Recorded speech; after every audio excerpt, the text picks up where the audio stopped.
새 정부 출범을 했는데 새 정부가 정치 보복을 하지 말고 국민 통합으로 나라가 좀 안정이 되도록 해줬으면 좋겠습니다. 하와이 체류하시면서 나라 위해서 뭘 할지 고민하는 시간이었다고 하셨는데 혹시 동의하시나요? 차차 말씀드리겠습니다. 혹시 신당 창당 가능성에 대해서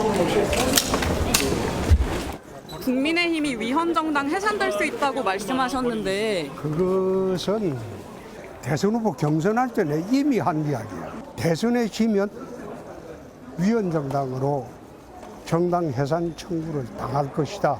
해산을 전제로 복당이나 어떤 아이 역할을 그 검토하시는 쓸데없는 걸까요? 소리 하지 말고. 취재진들이 굉장히 많이 몰려서 여러 가지를 질문했는데 어제 보면은 홍 시장은 말을 조금 좀 아끼는 모습이었어요. 정계 은퇴하신 분이잖아요. 예. 근데 저 모습을 보면 은퇴가 아니고 복귀하는 것 같은 모습이지 그런 않습니까? 느낌도 봤죠. 예.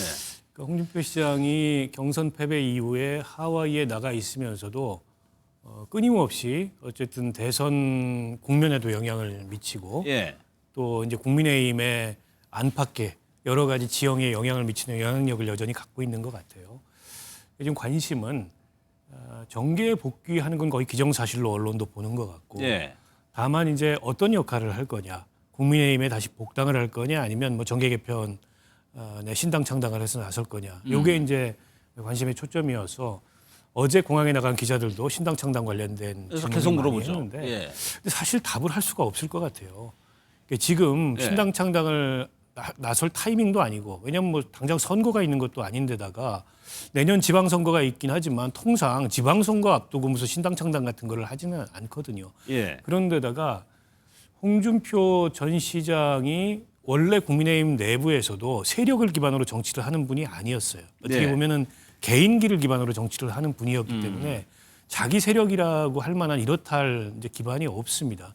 근데 그게 없는데 어떻게 신당 창당을 할 수가 있겠어요? 일각에서는 뭐 개혁신당에 이준석 대표하고 함께 신당 창당을 하는 거 아니야 이런 얘기도 있습니다만 그건 개인적 친분이지 뭐 이렇게 이 정치적 비전을 같이 할 정도의 예. 그런 공감대를 갖고 있는 건 아닌 것 같거든요.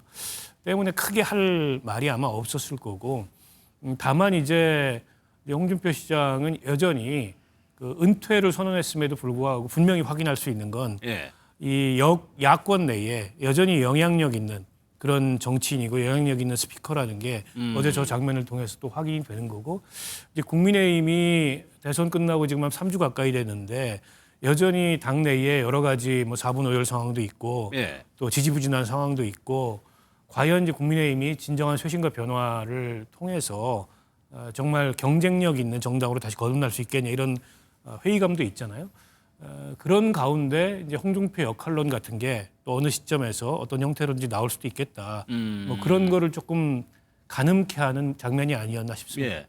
그 중에서 어제 명확하게 홍 시장이 얘기한 부분이 국민의힘 얘기를 꺼내면 버럭 이제 화를 내면서 전혀 나하고 상관이 없는 얘기라고 했단 말이에요. 그 부분은 이제 국민의힘 쪽으로 무언가를 하더라도 국민의힘에 다시 복당하거나 같이 하거나 그럴 가능성은 좀 낮다고 봐야 되는 겁니다. 지금 홍준표 전 대구시장이 국민의힘에 대해서 뭐 위헌정당 소송을 당할 수 있다, 예. 당 해체될 수 있다 이렇게 얘기를 하시는 것은 저는 과한 해석이고 더 나아가서 악담이라고 생각합니다. 악담. 지금 민주당에서도 박홍근 의원인가요? 그 위헌정당 해산 청구와 관련한 법률안을 만들겠다라고 얘기를 해서 이렇게 현실화되면 이건 정말 정치 보복적인 법안이다. 예. 이렇게 얘기를 하고 있는데 우리 정당에 몸담았던 분이 그리고 그 정당에서 대선 후보 경선에 뛰었던 분이 본인이 어떤 식으로든 경선에서 탈락했다는 이유만으로 자꾸 저런 얘기를 하는 것은 그렇게 좋게 보이지는 않겠죠. 우리 정당 지지하는 분들이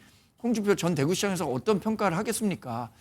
또 이 홍 전 시장을 중심으로 정계 개편, 중도 보수 진영의 정계 개편 가능성을 이야기하는 분들이 있는데 이 구심력을 갖고 있는 홍 전 시장의 에너지는 정계 개편을 주도할 정도로 크다고 저는 생각하지는 않습니다.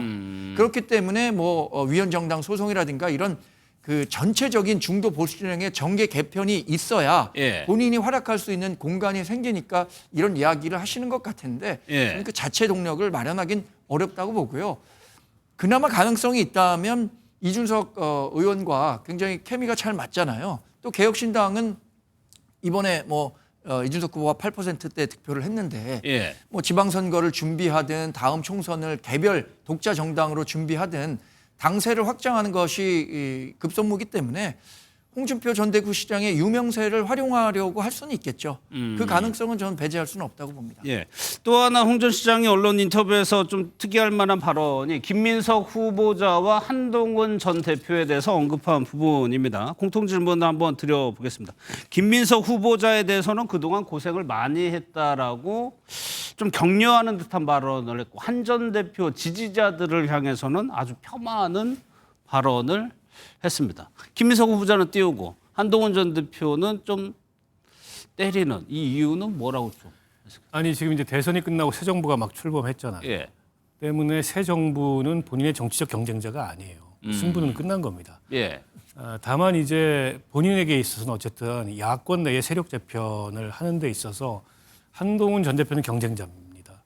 때문에 한동훈 전 대표에 대해서는 이제 견제를 하는 거죠. 물론 홍준표 시장은 수시로 이게 이제 뭐 적과 아가 바뀌긴 하죠. 바뀌는 분이기 때문에 언제 또 저러다가 이제 다른 반응을 보일 수도 있습니다만 예. 아마 이제 그 한동훈 대표를 저격했다기보다도 예. 한동훈 대표 지지층들이 홍준표 시장을 공격하는 거에 대해서 어떻게 생각하냐라고 질문을 했더니 뭐 거기에 답을 단 거군요. 그에 대해서 예. 굉장히 비판적인 답을 단 거기 때문에 예. 뭐 한동훈 전 대표를 직접 공격한 거는 아닙니다. 예. 아마 이후에 야권의 지형이 변화하는 과정에서 얼마든지 또 한동훈 전 대표하고 이전과는 다른 전향적인 관계를 맺을 수도 있는 분이 예. 홍준표 전 시장이기 때문에 이게 뭐 관계가 고정된 거다 이렇게 보기는 어려울 것 같고요. 아무튼 예. 홍준표 시장은 역설적으로 국민의힘에 관심이 없다 그러지만 관심이 굉장히 많으신 것 같아요. 오히려 지금 이재명 정부나 민주당에는 관심이 없습니다. 그건 승부가 끝났고 지금은 그쪽과 그럴 수 경쟁 있겠네요. 관계가 아니거든요. 예. 경쟁 예. 상태도 아니고 오히려 홍준표 시장이 지금 이 말하자면 이제 레이더를 안테나를 예. 바짝 세우고 있는 쪽은 이 야권의 지형이다. 거기서 본인에게 어떤 공간이 열리고 어떤 틈새가 생기고 본인이 어떤 역할을 그 과정에 모색할 수 있을지 그걸 예. 관망하고 있다 이렇게 보입니다. 그러니까 저 얘기는 한동훈 전 대표의 지지자들이 한 전 대표하고 나를 라이벌이라고 생각하는 것 같다라는 얘기인 것 같아요. 홍 시장의 얘기는. 근데 오히려 홍 시장께서 반대로 생각하시는 거 아닌가요? 홍 전 시장이 한동훈 전 대표를 라이벌로 생각하고 이런 얘기를 하는 게 아닌가 싶습니다. 사실 그 한동훈 전 비대위원장이 법무부 장관 마치고 비대위원장으로 와서 총선을 이끌고 예. 당시에 이제 총선에서 패했을 때도 제일 먼저 한 전 대표에 대해서 비난 메시지를 냈던 분이 이 당시에 대구시장을 하고 있었던 홍준표 그랬나요? 시장입니다. 예. 그때 당시에는 왜 자꾸 그런 얘기가 나왔느냐?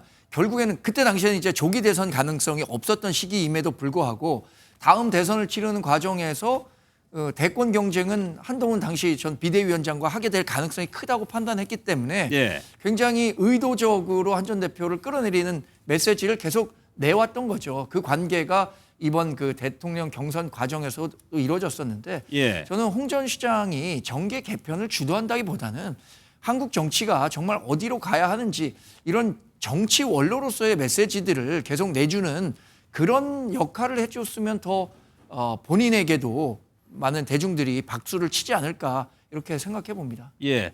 계속적으로서 오프라인 행보보다는 온라인 좀 행보에 치중할 것 같다는 생각이 듭니다. 한 전 대표 얘기 나온 김에 한 전 대표 관련한 소식과 좀 해석을 해볼 텐데 먼저 영상을 좀 먼저 보도록 하겠습니다. 당원 가입 많이 해주시는 것 같은데 그게 우리 정치를 바꾸고 대한민국을 제대로 이끌어 가는데 꼭 필요한 행동입니다. 제가 뻘짓을 하면 저를 가장 강력하게 비판해야 되는 거고 여러분이 저를 보니까 두려워서 제가 바른 길로 가는 그런 관계가 서로 돼야 된다고 생각합니다. 책임당원을 많이 가입해 주십시오. 그럼 정치가 바뀝니다. 한동훈 전 대표가 전당대회, 차기 전당대회가 열린다면 출마를 하느냐 마느냐를 두고 좀 의견이 친한계에서도 뭐 반반이었다가 최근에 정광재 대표님 예. 나가지 않는 게 좋다 이런 의견들이 좀 더 많아지고 있는 겁니까? 뭐 여러 의견들을 듣고 계시고 예. 주위에 있는 분들 그러니까 지난 뭐 당대표 경선이든 이번 대통령 경선에서든 도왔던 분들이 여러 의견을 주시는 것으로 알고 있습니다. 그래서 결정적으로 뭐 한동훈 전 대표가 출마 의사를 정했다 안 했다 이렇게 말씀드리긴 어려울 것 같아요. 왜냐하면 지금 전당대회 일정이 나오지도 않았거든요. 그렇죠. 뭐 물론 9월 초 전까지는 진행될 가능성이 이제 높아진 거죠. 그 한 전 대표가 이번 전당대회에 나와서 당선이 될 수 있느냐 없느냐 이것도 중요하고요.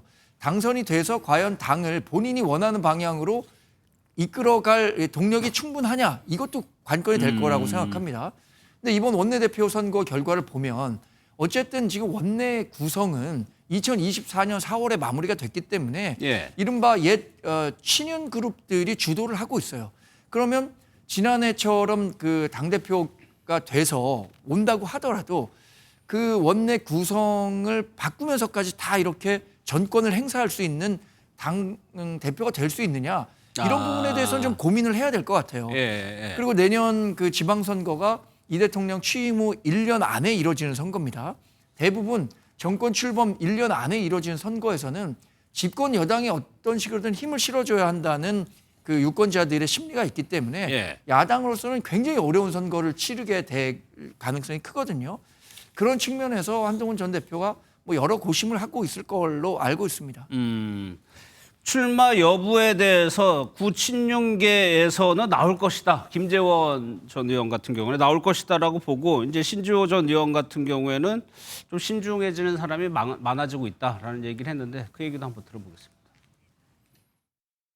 출마하실 거라고 생각합니다. 왜냐하면 그래요? 대선 기간 중에도 그 경선에 떨어지자마자 당원 모집에 굉장히 나섰거든요. 지지자들뿐만 아니라 본인도 당원 모집을 독려하면서 그 당원 모집을 위해서 좌판을 깔고 전국적으로 당원을 모집해서 굉장히 당내에 세력을 구축했는데 그 목표는 알겠습니다. 전당대회에서 당권을 잡기 위해서였다고 온 국민이 다 알고 있습니다. 한동훈 전 대표는 뭐 고심 중에 있지만 한동훈이라고 하는 존재는 정말 보수 재건의 최강병기예요. 최강병기. 그런데 동시에 최종 병기이기도 합니다. 한동훈이 무너지면 그 마지막 보루예요. 이제 보수 혁신, 보수 재건 거의 물 건너갑니다. 이른바 뭐 한동훈 그룹 내에서는 신중파가 더 많은 것 같은데요. 그럼 먼저 박 의원께서는 이 출마 여부에 대해서 어떻게 전망하는지. 글쎄요. 뭐 양쪽 가능성이 다 있어 보입니다.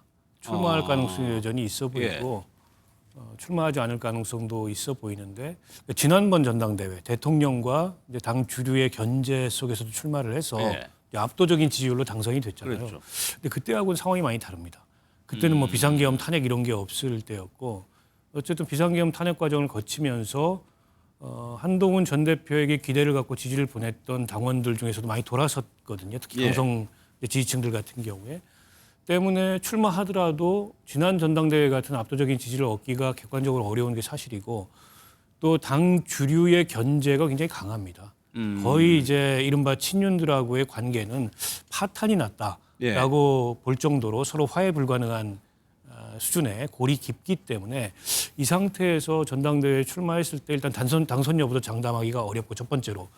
두 번째로 당선이 된다 하더라도 과연 전권을 가지고 당의 변화 쇄신을 주도할 수 있을까. 사사건건 어쨌든 대표가 하는 것에 대해서 견제하고 반대하는 이런 당 내부의 그런 어떤 이 반대에 부딪혀서 뭘 해보지도 못하고 내부에서 그런 싸움하느라고 소진될 가능성이 있고 아까 이제 세 번째로 정광재 대변인 말씀하셨지만 내년 지방선거가 있는데 이게 아무래도 이제 여권에 힘이 실리다 보니까 그 지방선거를 만약 패배하게 되면 혹은 만족할 만한 성적을 못 얻게 되면 그 책임을 지고 또 이제 낙마하는 그러면 이게 이제 독이 든 성배가 아니고 그냥 독이 든 독배가 될 수도 있는 건데 이 상태에서 굳이 무리해서 출마를 하지 않는 게 좋겠다 이런 목소리가 점점 힘을 얻는 것 같아요. 그보다는 오히려 지금 때를 좀 기다리고 때를 보고 다음 총선 공천권을 갖는 당대표가 굉장히 중요하잖아요. 당을 변화시키려면. 지금 당대표는 다음 총선 공천권을 갖지 않거든요. 그래서 오히려 다음 총선에 공천권을 갖는 당대표를 하는 것으로 하고 그 사이에 만약 기회가 온다면 보궐선거를 통해서 원내 입성하는 게 더 급선무다. 이런 의견도 나오고 있는 걸로 알고 있습니다. 그러면은 반반이라고 하셨는데 나올 거라고 보는 이유의 근거는 또 답이 없어요. 지금 국민의힘 상태에서는 예. 더군다나 원내대표 선거 결과를 보니까 당의 쇄신 변화 이게 답이 없습니다. 예. 결국에는 지난 계엄 뭐 탄핵 뭐 이 과정에서 그나마 명분이 있고 그나마 상처를 덜 입은 거의 유일한 사람이 한동훈 리더십을 갖고 있는 전 대표예요. 때문에 나가서 역할을 해야 된다. 예. 기회는 뭐 나중은 나중이고 일단 지금 필요할 때, 지금 부를 때 나가야지. 지금 뭐 나가지 않고 주저하다가 나중에 가서 뭘 한다는 거는 오히려 뭐 유리한 시점만 보고 기회만 보는 그런 행태로도 보일 수 있는 거 아니냐. 이런 또 반론이 있을 수 있어서 예. 본인도 양자 사이에서 아직 결정을 안 내린 게 아닌가 싶습니다. 근데 정관재 마지막으로요. 안 나오게 된다면 한동훈 전 대표는 현역 의원이 아닙니다. 네. 달리 뭘 할 수 있는 이른바 무대가 없어지는 거거든요. 그러면 정치인은 잊혀질 수도 있는 거란 말이에요. 근데 뭐 한동훈 전 대표만큼 팬덤이 있는 정치인이 지금 찾아보기 어렵잖아요. 예. 저는 그 팬덤을 활용해서 본인이 정치적인 영향력을 계속해서 유지할 수 있다고 봅니다. 만약에 나온다는 결정을 내린다면 저는 예. 한동훈 전 대표가 갖고 있는 책임감을 원인으로 들 수 있을 것 같아요. 그러니까 지금 본인이 나서서 이 사실 굉장히 붕괴 위기에 있는 국민의힘을 살려야 한다라는 예. 책임감, 그런 소명 의식이 앞선다면 이번 그 전당대회에 나올 것이고요. 그렇지 않다면 정치적 재기를 위해서 본인의 정치적 실익을 위해서는 나오지 않는 게 좋겠다라는 생각을 저도 개인적으로는 합니다. 그러니까 이번에 전당대회에 나와서 당 대표가 된다고 하더라도 지금 현역 의원들을 본인이 자신이 그립을 갖고 바꿔 나갈 만한 동력이 없다. 그만큼 없거든요. 그러면은 고민이 되겠죠. 알겠습니다.